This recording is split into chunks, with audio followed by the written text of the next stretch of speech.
तुम्हें कितनी बार बताया है, मेरे तैयार होने से पहले मेरा नाश्ता तैयार हो जाना चाहिए। शादी के 25 सालों बाद भी मुझे क्यों बार बार एक ही बात बतानी पड़ती है? लता, तुम्हें क्या है?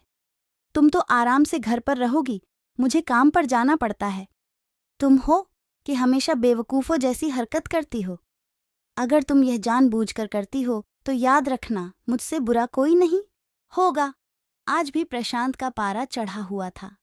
इन कटु शब्दों में अपना गुस्सा उतारते हुए, गीला तौलिया कुर्सी पर फेंकते हुए, प्रशांत गुस्से से लता की तरफ देखने लगा। लता के लिए प्रशांत का यह बेवजह का गुस्सा कोई नई बात नहीं थी। वह महीने में 3-4 बार ऐसे ही लता पर बरस पड़ता था। पहले पहले लता उसका विरोध किया करती थी, लेकिन जब कई सालों तक प्रशांत में कोई बदलाव नहीं दिखा, तो लता ने खुद को ही बदल दिया। अब प्रशांत के कुछ भी कहने से लता को कोई फर्क नहीं पड़ता था। प्रशांत की हर बात वो चुपचाप सिर नीचे झुकाए सुन लेती थी।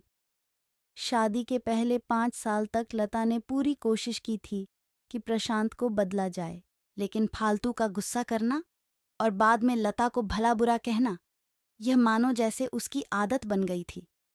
कोई भी वाद विवाद होता तो प्रशांत सीधा लता को बोल देता, अगर मैं तुम्हें अच्छा नहीं लगता तो क्यों नहीं चली जाती अपने मायके? क्यों रहती हो मेरे साथ? इतना सब कुछ होने के बावजूद लता प्रशांत के साथ रहती थी, क्योंकि उसे अपनी बेटी की फिक्र थी। और वह जाती भी तो कहा, अपने बूढ़े हो चुके माँ बाप को इस उम्र में परेशान करना वह नहीं चाहती थी। समाज और लोग क्या कहेंगे, यह भी तो उसे देखना था। वह इतनी पढ़ी लिखी भी तो नहीं थी कि खुद जाकर कोई नौकरी कर सके और अपना और अपनी बेटी का पालन पोषण कर सके। लता को अब अपनी फिक्र नहीं थी। उसको फिक्र थी तो बस अपनी शादी लायक हो रही बेटी की। लता नहीं चाहती थी कि पति पत्नी के झगड़े की वजह से काव्या डिस्टर्ब हो। काव्या की पढ़ाई पूरी हो चुकी थी, उसके लिए अब शादी के रिश्ते आने लगे थे। कई रिश्तों को काव्या ठुकरा चुकी थी। 2-3 महीने बाद एक अच्छा रिश्ता आया। रिश्तेदारों और पहचान के लोगों ने भी लड़के के बहुत गुणगान किए थे। प्रशांत एक शाम अपनी बेटी के पास बैठकर उसे बताने लगा, काव्या, बहुत अच्छा लड़का है, पढ़ा लिखा है, बड़ा घर है, बहुत अच्छी नौकरी है। ऐसे रिश्ते बार बार नहीं आते बेटा, इस बार मना मत करना। काव्या अपने पिता से ज्यादा बात नहीं करती थी। शायद डरती थी या शायद नफरत करती थी, लेकिन आज वो अपनी पूरी हिम्मत इकट्ठा कर बोली, मुझे अभी शादी नहीं करना है पापा, मैं नौकरी करना चाहती हूँ, खुद अपने पैरों पर खड़ी होना चाहती हूँ। हाँ, तो उसमें क्या बड़ी बात है? मैंने लड़के से बात की है, वह तुम्हें किसी बात के लिए नहीं रोकेगा। तुम शादी के बाद भी नौकरी कर सकती हो, वह तुम्हें नौकरी के लिए परमिशन दे देगा। प्रशांत बोला, मेरा नौकरी करना या ना करना उसकी परमिशन पर क्यों डिपेंड रहेगा पापा? काव्या ने पूछा। मैं कह रहा हूं ना, तुम्हें किसी भी चीज की कमी नहीं होगी वहां। ऐसे रिश्ते बार बार नहीं आते, इसे ठुकराना मत, बहुत खुश रहोगी तुम वहां। प्रशांत बोला, पापा, क्या मैं उतनी ही खुश रहूंगी जितनी मम्मी इस घर में खुश है? काव्या ने तंज कसते हुए कहा, आज तुम्हारी जबान कुछ ज्यादा नहीं चल रही? प्रशांत गुस्से से आंखें बड़ी करते हुए बोला, पापा, मुझे शादी ही नहीं करनी है, क्योंकि शादी के बाद अगर वह लड़का आपके जैसा निकला तो मैं क्या करूंगी? मुझे आपके जैसा जीवन साथी नहीं चाहिए जो बिना बात के मुझ पर हमेशा चिल्लाए। मुझे कुछ भी अपनी पसंद का लेना हो तो 10 बार सोचना पड़े, कहीं वह नाराज ना हो जाए। मेरी तबीयत कैसी भी हो, उसे परवाह ना हो। रोटी थोड़ी सी मोटी बन जाए तो घर सर पर उठा ले।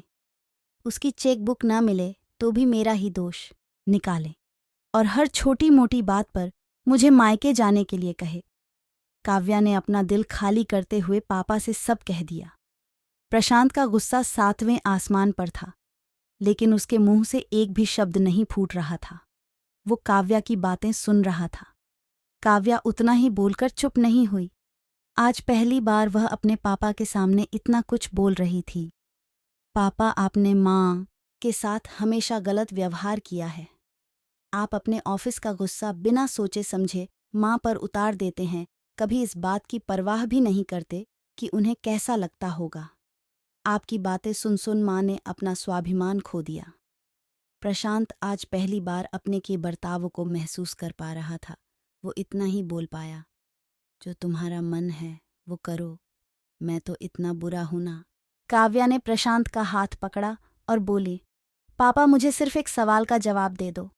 क्या आप चाहेंगे कि मेरा पति आपके जैसा हो?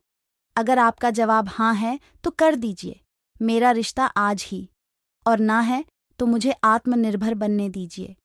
प्रशांत कुछ भी न बोल पाया और वहां से चुपचाप बाहर चला गया। आज उसे लता के सामने जाने में शर्म आ रही थी। चलते चलते उसकी आंखों से आंसू बह रहे थे। प्रशांत ने आज से अपने आप को बदलने का निश्चय किया। अगले दिन से लता ने अपने पति में काफी बदलाव देखा। वह सोचने लगी कि जो हिम्मत काव्या ने दिखाई है, वह हिम्मत अगर मैं पहले ही दिखा देती तो शायद आज परिस्थिति कुछ और होती। अब काव्या पढ़ लिख कर अच्छी नौकरी करने लगी थी और 3 साल बाद उसके लिए एक अच्छा रिश्ता आया और उसकी विदाई पर प्रशांत बोला, बेटा तू हमेशा खुश रहेगी क्योंकि तेरा पति तेरे बाप जैसा नहीं है। प्रशांत की यह बात सुनकर लता और काव्या की आंखों से आंसू बहने लगे। दोस्तों, हमारे समाज में औरतों को भले ही देवी का दर्जा दिया जाता है, लेकिन वह स्वतंत्रता नहीं दी जाती जो उन्हें देनी चाहिए।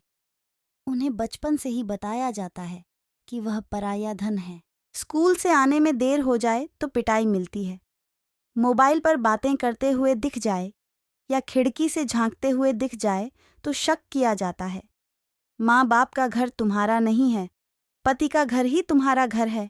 जीवन भर यह बातें बता बताकर उन्हें ससुराल भेज दिया जाता है और एक दिन किसी छोटे मोटे झगड़े में ससुराल वालों से उन्हें सुनना पड़ता है कि इस घर को छोड़ दो और मायके चली जाओ। अब आप ही बताओ दोस्तों, ऐसी स्त्रियों का सच्चा घर कौन सा? आखिरकार वह किस घर को अपना कहें?